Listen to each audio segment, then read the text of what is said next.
Assalamualaikum warahmatullahi wabarakatuh. Sebelum kita masuk ke cerita, ada beberapa hal yang menurut gue menarik buat di-share ke kawan-kawan semuanya. Sebelumnya mohon maaf, minta waktunya beberapa menit aja.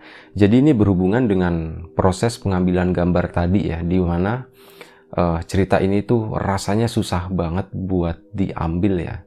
Entah kenapa, ada aja gangguan. Jadi, ada beberapa hal yang sempet tadi terjadi. Dan cerita ini tuh harus diulang kalau nggak salah tuh sampai 8 kali pengulangan. Sebelumnya memang udah pernah ada pengalaman seperti ini ya, yaitu saat ngebawain cerita itu gagal dan susah banget. Dan waktu itu memang sebenarnya secara teknis itu nggak ada, tapi memang dari gonya sendiri gitu ya, itu memang gagal. Itu sempat diambil sampai 12 kali ya. Nah hari ini tuh terulang. Jadi tadi itu kalau nggak salah sampai 8 kali gagal. Dan ada menurut gue hal-hal yang agak sedikit aneh sih sebenarnya yang sempat terjadi tadi ya. Nah waktu ngetek yang pertama itu entah kenapa tiba-tiba kameranya mati. Jadi pas udah jalan berapa menit itu gue mulai ngeh gitu ya dari sudut mata. Loh ini kok kamera layarnya nggak nyala ya gitu. Pas dicek lah kok mati gitu. Posisinya bener-bener kamera itu mati, nggak nge-record. Bukan nggak nge-record ya, mati. Bener-bener mati. Nah seinget gue tadi kayaknya udah nge-record ya. Dan nggak tahu kenapa tiba-tiba mati. Ya itu mau nggak mau harus diulang kan. Karena itu masalah teknis gitu. Bisa jadi itu ya karena gue lupa, bisa jadi. Nah udah akhirnya kita lanjutkan ngetek coba yang kedua, dan waktu yang kedua pun sama, ada gangguan juga. Setelah kameranya mati, tiba-tiba lampunya mati.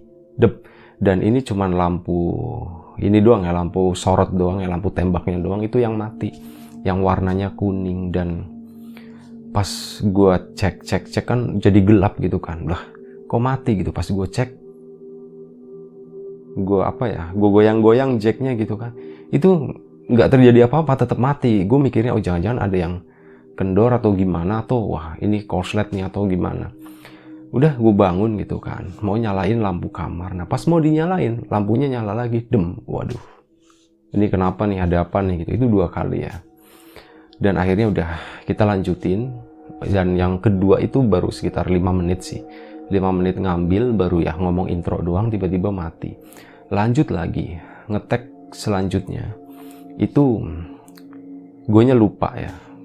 Memang terus terang cerita ini tuh entah kenapa gue juga nggak tahu, agak susah ngebawainnya. Karena apa penyebabnya gue juga nggak tahu, masih belum tahu sampai saat ini. Nah di tag selanjutnya, tag keempat ya. Tag keempat itu menurut gue lebih aneh lagi, dan ini pernah terjadi juga, tapi lumayan cukup lama. Tiba-tiba, gue kan di sini udah cukup lama ya, udah mungkin ya udah ada sejam kali ya, udah dari ngetek gagal dari persiapan segala macam, udah sekitar 1 jam di dalam ruangan. Itu nggak nemuin yang namanya lalat gitu. Dan begitu gue ngetek yang keempat, pas udah mulai syuting nih, kurang lebih sekitar berapa menit, itu tiba-tiba banyak lalat donger kok pada berterbangan gitu kan. Itu kan pasti nanti ketangkep kamera gitu kan, bakalan nggak enak dilihat. Wah akhirnya udah nggak gue terusin gitu. Nah pas gue bangun, itu lalatnya ternyata lumayan banyak ya, lebih dari 4 ekor yang gue lihat sih. Yang sempet gue hitung tuh ada 4 ekor, tapi setelah itu gue buka pintu kan, nah lalat-lalat tuh keluar dengan sendirinya. Gue nggak tahu masuknya dari mana, karena ruangan ini lumayan rapet ya. Itu yang keempat, lalat. Dimana sebelumnya juga pernah ya di video apa gue lupa, dan ada cerita tersendiri tentang lalat hijau yang tiba-tiba ada ratusan datang. Itu juga ada cerita sendiri. Nah ini hari ini tuh ada lagi lalat tadi. Terus udah gue gagalin gitu kan. Akhirnya gue lanjut lagi, kalau nggak salah tag kelima ya. Yang tag kelima itu suara gue hilang. Udah ngomong sekitar berapa puluh menit kalau nggak salah itu 20 menitan ada. Tiba-tiba suara hilang, nggak bisa ngomong gitu. Apa ya? Ya kayak leher sakit kayak gitu. Ya mungkin karena kebetulan kemarin gue habis batuk gitu kan. Mungkin kondisi kesehatan juga belum pulih banget, itu bisa jadi ya. Gue mikirnya jadi nggak langsung mikir yang mistis-mistis gitu, nggak. Tapi lebih ke itu tadi. Kita sambungin ke hal-hal yang logis ya. Kalau masalah suara hilang, itu mungkin karena itu tadi ada sedikit masalah di tenggorokan gitu. Nah itu tadi sempat kejadian udah sekitar 20 menit ngomong, udah capek-capek, tiba-tiba suaranya hilang. Udah akhirnya harus diulang lagi kan ya, karena gue kecap-kecap ya nggak bisa ngapa-ngapain gitu, nggak ada yang keluar waktu itu. Udah lanjut lagi, teks selanjutnya balik lagi, gue lupa gitu ya. Untung baru sedikit sih, baru berapa menit gitu. Wah ini apa ya ceritanya gitu, padahal aneh lah banget. Ini gue udah bener-bener, ini cerita ini yang biasanya gue hafalin 1 hari, gue pahamin selama 1 hari, ini udah 3 hari tapi hasilnya masih kayak gini. Dan ini yang pokoknya yang terakhir ya, yang terakhir gue nggak tahu ya, balik lagi ke kawan-kawan. Menurut gue sih hasilnya nggak maksimal, tapi dari sisi gue udah berusaha semaksimal mungkin untuk bisa ngebawain cerita dari Mas Ngadiwin Srowot ini ya.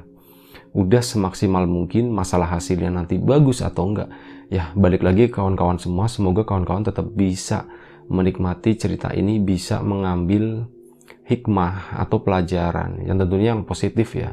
Kalau yang negatif kita buang jauh-jauh. Nah itu aja sih mungkin yang mau gue sampein. Sorry kalau misal agak lama ya. Buat kawan-kawan semua, selamat menikmati cerita ini. Tidak maksimal tapi semoga tetap bisa menghibur kawan-kawan semua. Assalamualaikum warahmatullahi wabarakatuh.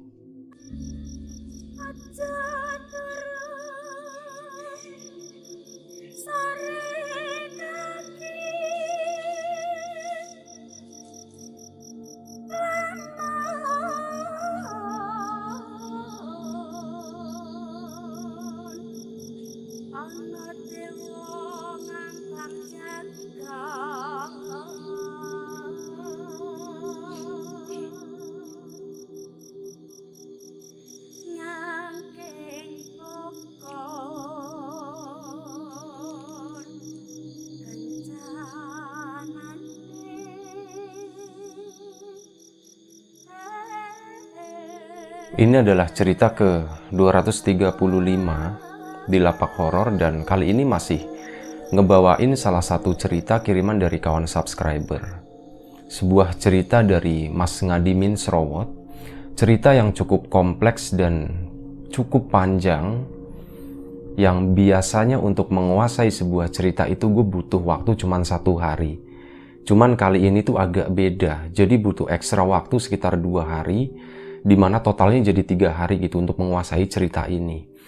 Ya cukup kompleks, cukup panjang, dan hal ini juga akhirnya berakibat ke terlambatnya upload cerita terbaru di Lapak Horor. Nah buat kawan-kawan di rumah sekalian gue minta maaf karena adanya keterlambatan cerita itu tadi. Sebelum kita ke cerita, seperti biasa gue pengen ngucapin banyak-banyak terima kasih buat kawan-kawan subscriber semuanya. Terima kasih buat kawan-kawan yang udah ngasih support, udah ngasih dukungan. Terima kasih juga buat kawan-kawan yang udah nge-share, udah ngasih like. Dan gak lupa juga, terima kasih banyak buat kawan-kawan yang udah ninggalin komentar. Terima kasih banyak semuanya. Sebuah cerita dari Mas Ngadimin. Terima kasih Mas Ngadimin udah nge-share cerita ini. Nah, kejadiannya itu udah cukup lama, sekitar awal tahun 80-an, dimana waktu itu Mas Ngadimin itu masih kecil, masih SD. Mas Ngadimin itu tinggal di sebuah pedesaan antara Jogja dan Solo. Dan ya, dia itu adalah seorang tinggal bersama keluarga yang sederhana ya. Dimana ibunya adalah seorang penjual sayur dan bapaknya adalah seorang buruh. Jadi ceritanya, sekitar tahun 1973, bapaknya Mas Ngadimin itu ngebangun sebuah rumah. Waktu itu belum nikah. Dia ngebangun sebuah rumah di atas tanah, di mana tanah itu adalah tanah warisan dari kakaknya mbah buyutnya Mas Ngadimin. Namanya Mbah Guno, dan waktu itu Mbah Guno itu nggak punya anak. Jadi semua tanah dan harta warisannya itu diturunin atau diwariskan ke keponakan-keponakannya, dimana salah satunya itu adalah mbah putrinya Mas Ngadimin. Dari mbah putrinya itu turun ke bapaknya Mas Ngadimin. Akhirnya dibangunlah rumah itu di sebuah tanah, di sebuah kebun yang berbatasan dengan sawah, di mana di situ tuh ada sungai. Dan waktu itu kebun itu tuh masih banyak ini ya, ditumbuhi pohon-pohon yang cukup besar, kayak pohon gayam sama adalah pohon satu lagi lupa. Dan di sana juga masih banyak pohon bambu kayak gitu. Itu yang ada di sisi pinggir-pinggir kebun itu dikelilingi sama pohon-pohon bambu yang cukup besar. Nah, di sebelah utara dari rumahnya bapaknya Mas Ngadimin itu masih ada bekas rumahnya mendiang Mbah Guno. Itu masih ada di sana, dan bapaknya itu ngebangunnya itu di sisi selatannya ya, di situ. Jadi kalau menurut Mas Ngadimin, rumahnya itu termasuk rumah ya, mungkin karena lokasinya itu di sebuah kebun ya, yang masih banyak ini loh, banyak ilalangnya kayak gitu, masih cukup lebat. Jadi rumahnya tuh rasanya itu kayak, kalau bahasa istilah gue tuh masih kayak agak anyes, singup, apalagi ya mungkin bahasa, sorry ada motor, angker lah, mungkin agak kayak gitu ya, rumahnya tuh agak angker. Jadi awal ceritanya itu, waktu kecil Mas Ngadimin itu sering sakit-sakitan. Sakit sembuh. Jadi misal sakit ya, dibawa ke dokter, Mas Ngadimin sembuh. Tapi nggak lama setelah itu akan sakit lagi. Dan sakitnya itu berubah-ubah terus, gonta-ganti terus. Dan itu berlangsung selama bertahun-tahun, sampai akhirnya bapaknya Mas Ngadimin itu berpikir kalau penyakitnya Mas Ngadimin ini adalah penyakit yang nggak wajar gitu. Dan akhirnya hal itu pun ya diceritain lah ke keluarganya ya, termasuk ke mbah putrinya. Dan akhirnya mbah putrinya tuh ngasih masukan, mending dibawa ke Mbah Pairo. Mbah Pairo itu adalah sahabat dekatnya mbah putrinya Mas Ngadimin, yang kebetulan beliau itu adalah orang yang mengerti hal-hal gaib semacam itu. Nggak pakai lama, akhirnya bapaknya Mas Ngadimin pun berkunjung ke rumah Mbah Pairo. Diceritain lah masalah perihal anaknya, si Mas Ngadimin ini yang sering sakit-sakitan. Nah, dari Mbah Pairo itu didapetin kayak, kalau Mas Ngadimin itu sakitnya itu bukan sakit yang wajar. Dia itu kayak sakit bukan cuman medis, tapi ada pengaruh gaibnya juga di sana. Dan ya, ada satu sosok atau beberapa sosok makhluk gaib yang sering ngegangguin Mas Ngadimin. Dan itu akhirnya ya, secara tidak langsung ya, itu mungkin jadi berpengaruh ke kondisi kesehatannya seperti itu. Akhirnya ya bapaknya Mas Ngadimin tuh coba-coba menggali lagi ya. Lah terus gimana Mbah? Pripun Mbah?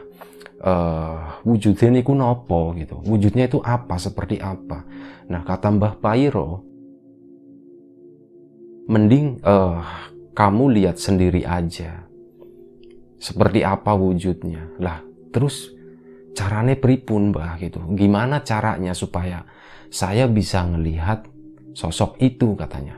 Nah dikasih tahu sama Mbah Pairo caranya.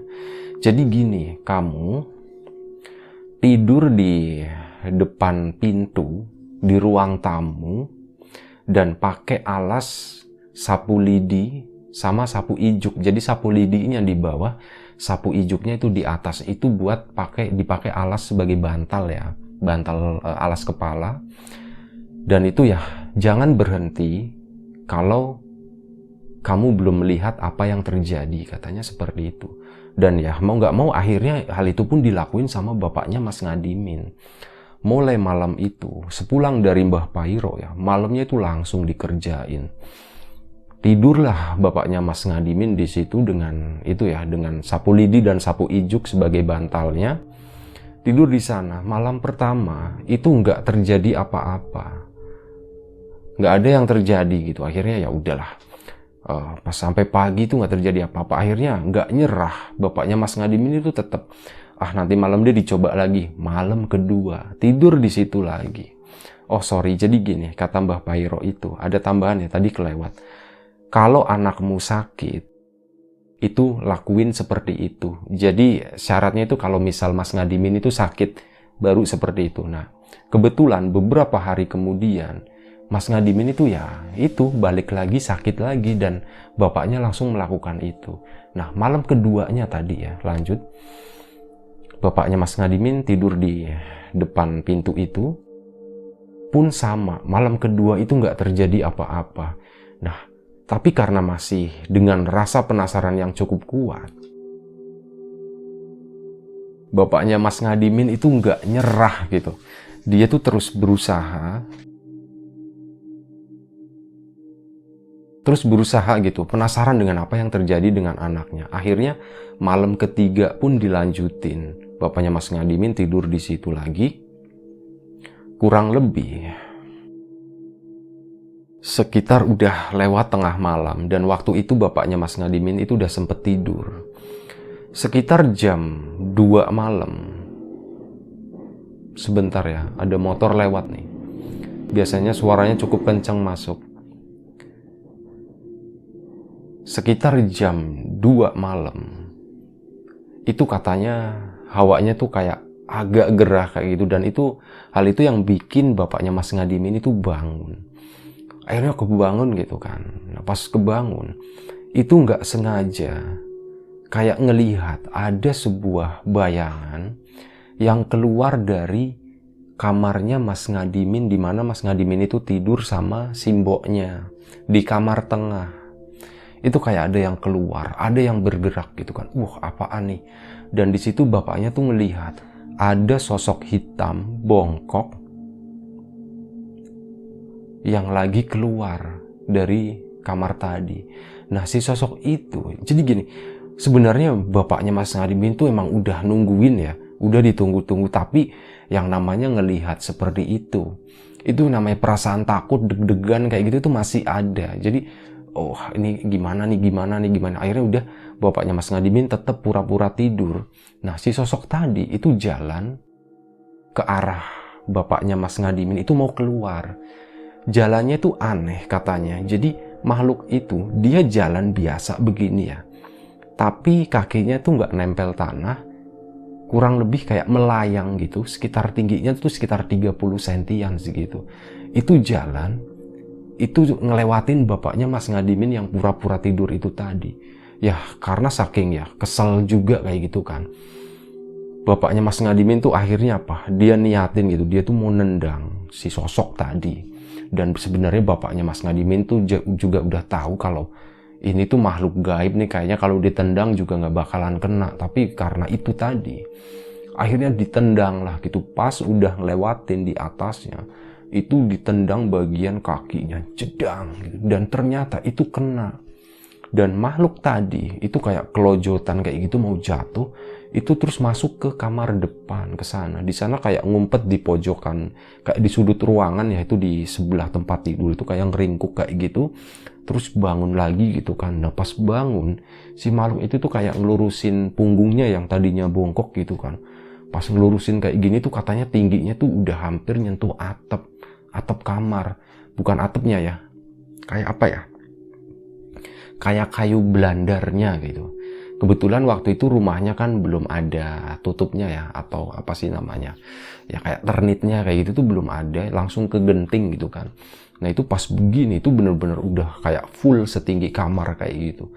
Wah, bapaknya Mas Ngadimin jadi gimana gitu kan lihat seperti itu. Tapi pas kayak gitu itu langsung aja gitu ya, karena udah saking keselnya, itu langsung bapaknya Mas Ngadimin itu langsung teriak ke makhluk itu, "Ojo ganggu anakku meneh," katanya kayak gitu. Nah si makhluk itu digituin, itu cuman diem aja, tetap berada di tempatnya, dan lama-lama makhluk itu tuh ngilang. Bes. Nah semenjak hari itu, bapaknya Mas Ngadimin begitu ngelihat, begitu ngalami kejadian tadi, Itu langsung balik, langsung nengokin Mas Ngadimin ya yang lagi tidur itu. Ternyata pas ditengokin, oh ternyata si Mas Ngadimin sama si mboknya itu lagi tidur pules gitu. Dan ya udah, akhirnya bapaknya Mas Ngadimin itu pun lanjut tidur lagi. Ternyata setelah kejadian itu paginya, alhamdulillahnya gitu, Mas Ngadimin itu sembuh dari sakit dan udah nggak sakit-sakit lagi kayak gitu.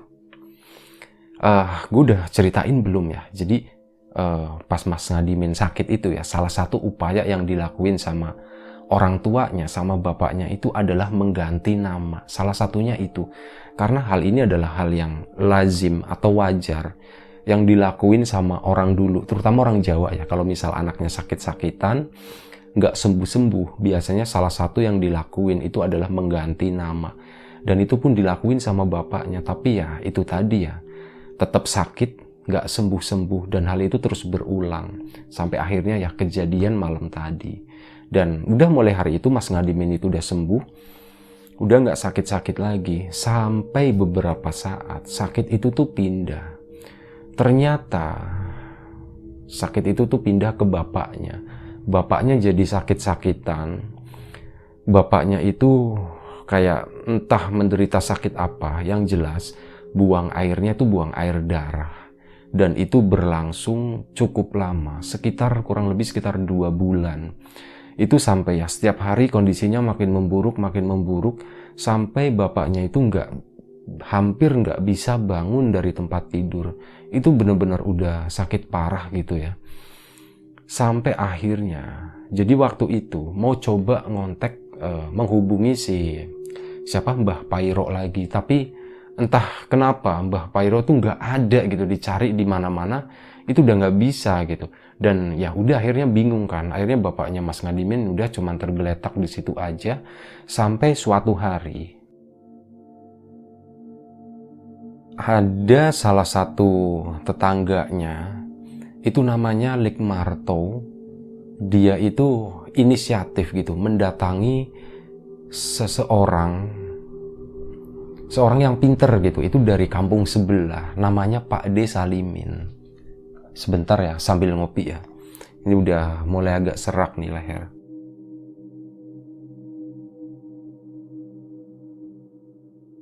Namanya Pak D Salimin. Datang ke sana, diceritain lah latar belakang masalahnya bapaknya Mas Ngadimin itu.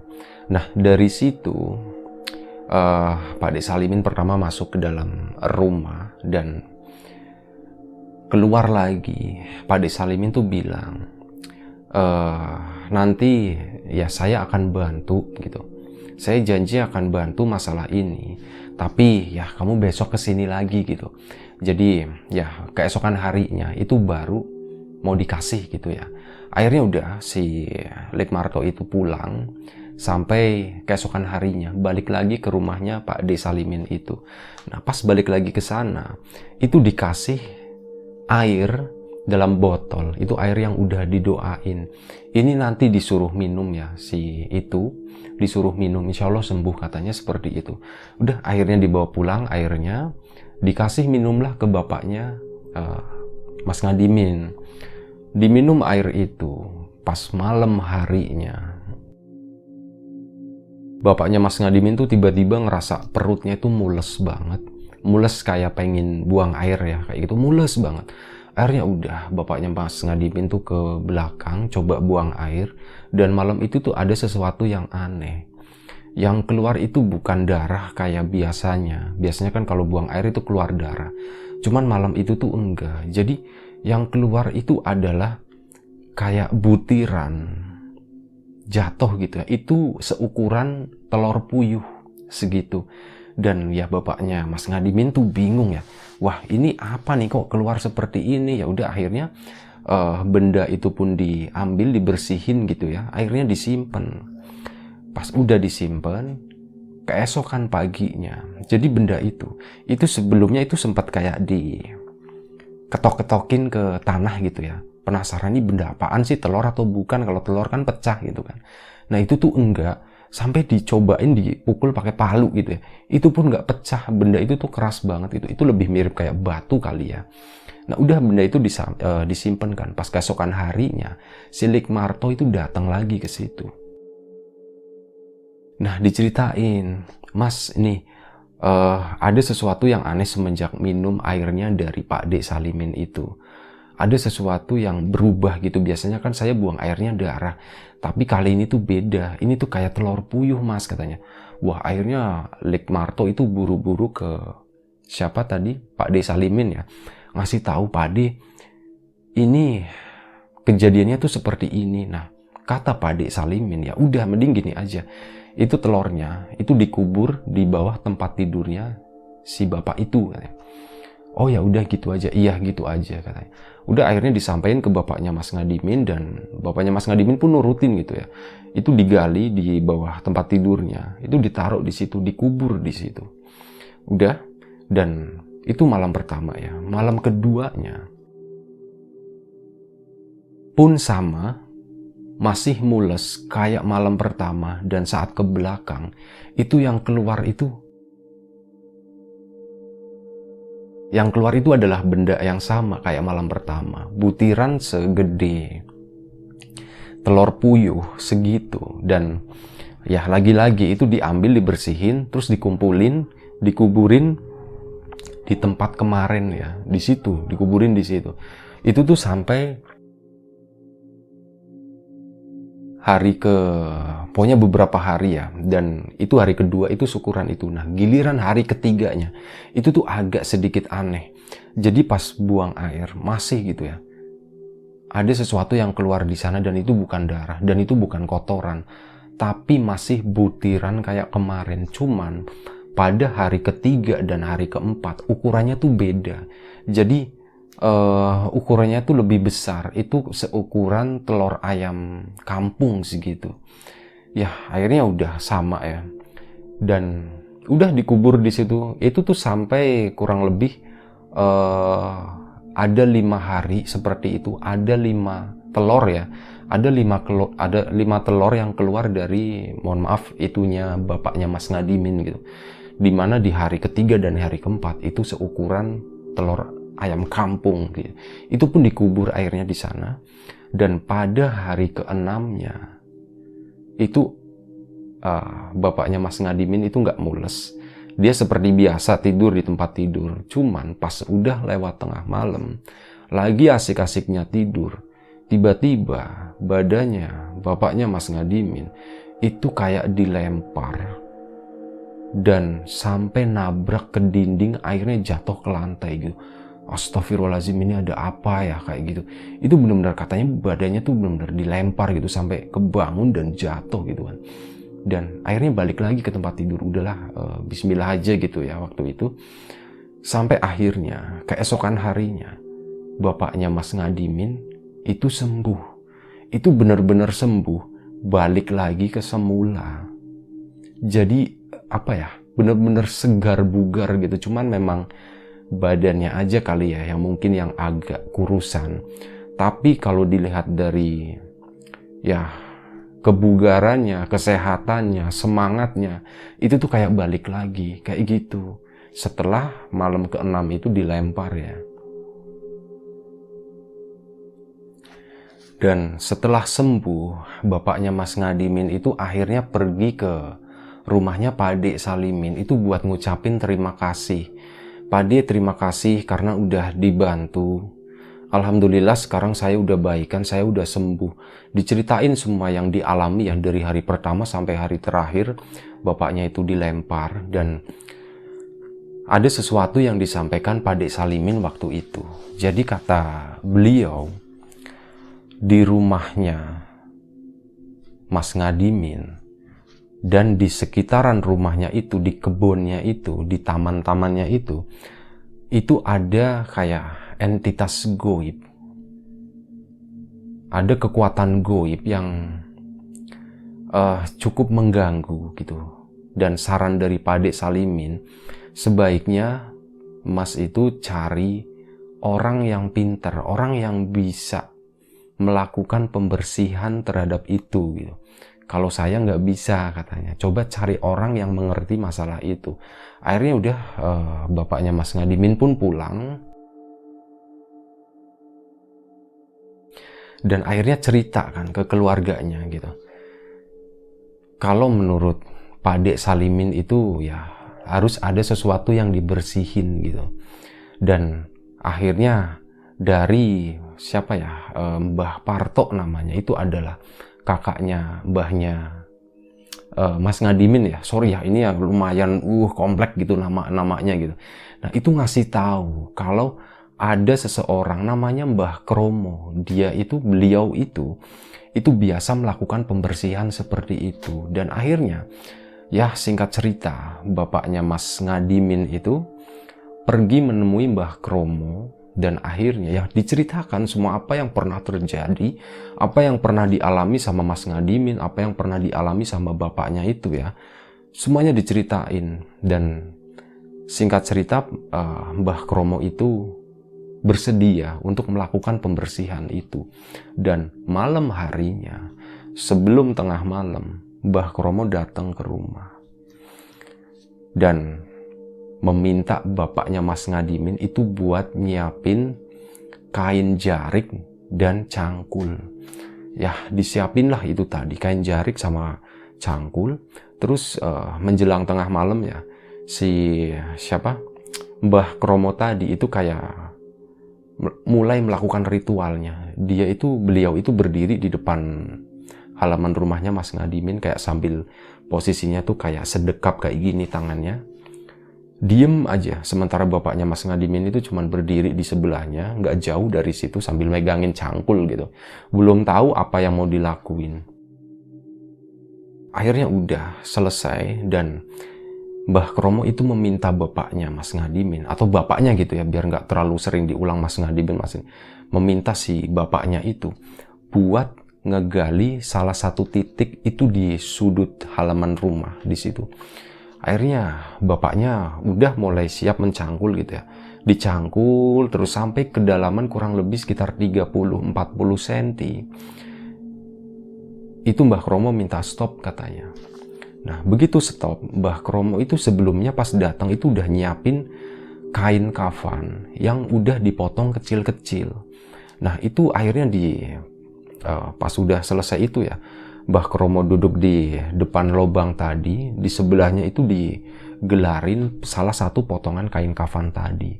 Terus Mbah Kromo itu ngambil kayak segenggam tanah itu dari dasar galian tadi, diambil, ditaruh di situ. Kemudian kain kafannya itu dibungkus dan ujung-ujungnya itu diikat gitu. Itu kalau mungkin gambarannya tuh kayak pocong kayak gitu ya, tapi pocong kecil gitu, nggak besar, cuman sedikit. Nah, itu tadi, kain tadi, terus diletakin di atas kain jarik, dan kain jariknya tuh dipakai kayak gendongan kayak gitu. Dikumpulin di situ, satu pertama. Terus lagi, dilanjut ke satu titik di belakang rumahnya Mas Ngadimin di situ. Muter ke sana, digali lagi, diambil lagi satu lagi, dimasukin ke kain kafan, dan disatuin di bungkusan yang tadi ya. Itu terus dilakuin sampai yang terakhir itu di belakang rumahnya mendiang Mbah Guno ya, almarhum Mbah Guno, yang tadi kalau nggak salah udah disebutin ya, di sana tuh masih ada rumahnya, bekas rumahnya yang termasuk udah nggak terawat sama sekali. Di belakang rumah situ itu adalah titik terakhir, diambil, masukin lagi ke situ, dimana kurang lebih jumlah dari bungkusan yang dikumpulin tadi sekitar ada 7 buah ya.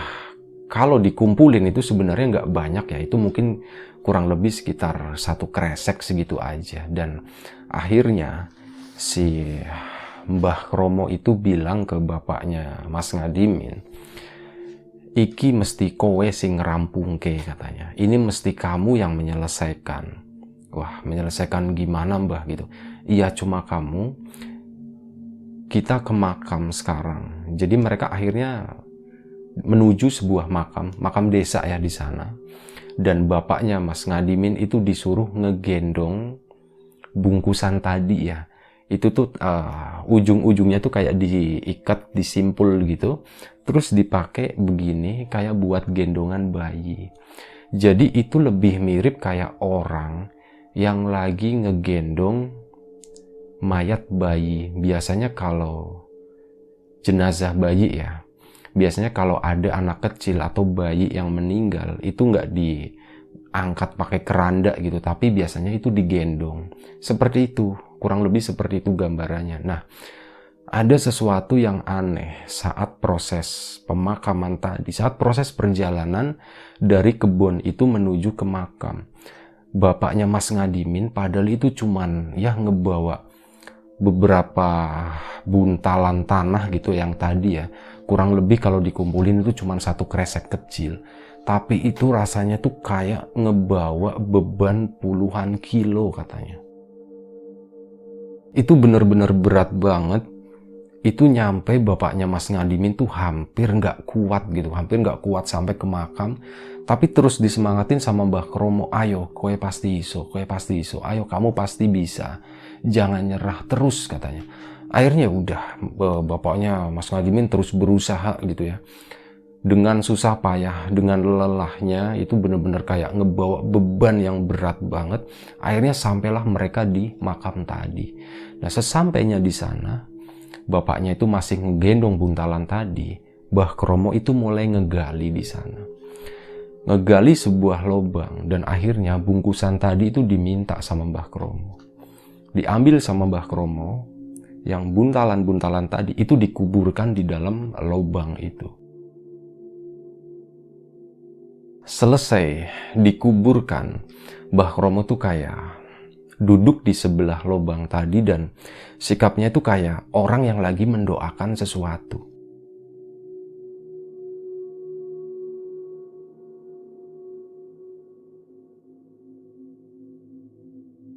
Kayak orang yang bener-bener habis makamin seseorang ya.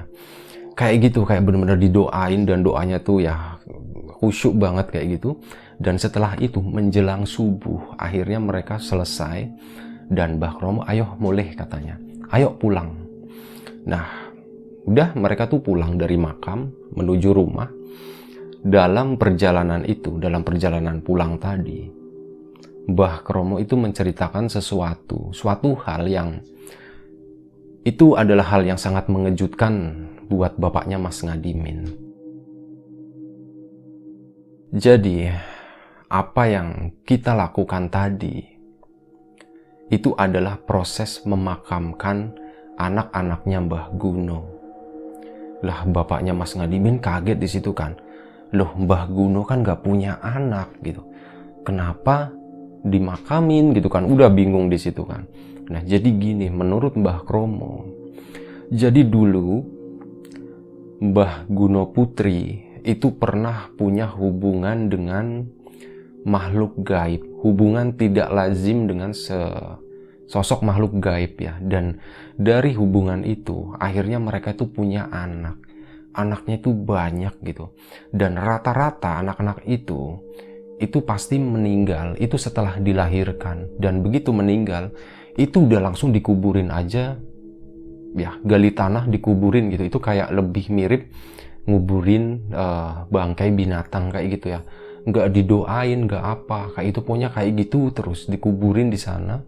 Sebenarnya ada beberapa yang sempat hidup agak lama ya, beberapa hari, tapi nanti ujung-ujungnya meninggal juga. Jadi anak-anak itu katanya itu bentuknya juga aneh-aneh. Ada yang sekujur badannya itu buluan semua, ada yang matanya cuma satu, ada yang belang, jadi atasnya itu badan orang biasa, tapi setengah ke bawahnya itu adalah makhluk yang ya penuh rambut hitam kayak gitulah. Jadi rata-rata dari mereka itu wujudnya ya itu nggak kayak manusia normal, tapi lebih kayak, mohon maaf, kayak orang cacat kayak gitu. Dan ya usia mereka tuh nggak ada yang panjang, dan dikuburkannya itu di beberapa titik di tanah tadi. Nah, malam itu Mbah Kromo ngambilin itu tuh kayak ngambilin jenazahnya anak-anaknya Mbah Guno ya, itu buat dikumpulin, buat dikuburkan secara layak gitu, dikasih doa juga. Intinya ya memberi pemakaman yang layak lah waktu itu. Seperti itu. Dan ya alhamdulillahnya gitu, semenjak hari itu ya semuanya itu jadi baik-baik aja, bener-bener kayak udah bersih semuanya. Mas Ngadimin, bapaknya Mas Ngadimin itu udah boleh dibilang kayak udah sehat gitu ya. Kalaupun sakit ya masih sakit yang wajar, dikasih obat juga sembuh gitu. Beda dengan waktu yang dulu dimana sakitnya tuh aneh, nggak sembuh-sembuh. Tapi semenjak itu udah dibersihin sama Mbah Kromo, semuanya itu baik-baik aja. Jadi yang sering ngeganggu Mas Ngadimin dan keluarga itu katanya dari ya itulah, dari makhluk-makhluk itu ya. Itu entah apanya gue juga kurang tahu, Allahu a'lam. Itu dari makhluk-makhluk itu. Dan ya malam itu adalah puncaknya setelah dibersihkan. Kurang lebih seperti itu ceritanya. Gue masih mikir-mikir, barangkali ada sesuatu yang kelupaan yang belum diceritain gitu. Karena seperti yang gue bilang tadi ya, ceritanya cukup kompleks dan panjang. Dan gue mohon maaf misal ternyata ada sesuatu yang gak diceritain gitu. Dan ya gue berusaha mikir nih di ujung-ujung cerita, gue tetap berusaha mikir ada apa ya yang belum diceritain. Intinya itu tadi, di ujungnya dimakamin sama Mbah Kromo saat perjalanan pulang. Itu dibuka semua tentang yang pernah terjadi dengan Mbah Putrinya, dengan Mbah Guno Putri ya, istrinya tuh pernah melakukan hal seperti itu. Ya, kurang lebih seperti itu ceritanya dari Mas Ngadimin Srowot. Terima kasih Mas Ngadimin atas ceritanya. Ini ceritanya lumayan menantang juga buat diceritain lagi. Dan terima kasih banyak buat kawan-kawan yang udah mau dengerin, udah mau nonton cerita ini. Gue mohon maaf misal masih banyak kekurangan dalam ngebawain cerita ini. Jujur, gue agak ngerasa nggak maksimal ngebawain cerita ini gitu. Masih agak sedikit kerepotan gitu. Jadi ya gue mohon maaf misal ada sesuatu yang nggak nyaman, ada sesuatu yang nggak enak didengar gitu ya. Gue mohon maaf, baik ke Mas Ngadimin maupun ke kawan-kawan semua yang ngedengerin atau nonton cerita ini. Mohon dimaafkan. Terima kasih banyak udah mau nonton, udah mau dengerin video ini. Jaga kesehatan kawan-kawan semuanya. Assalamualaikum warahmatullahi wabarakatuh.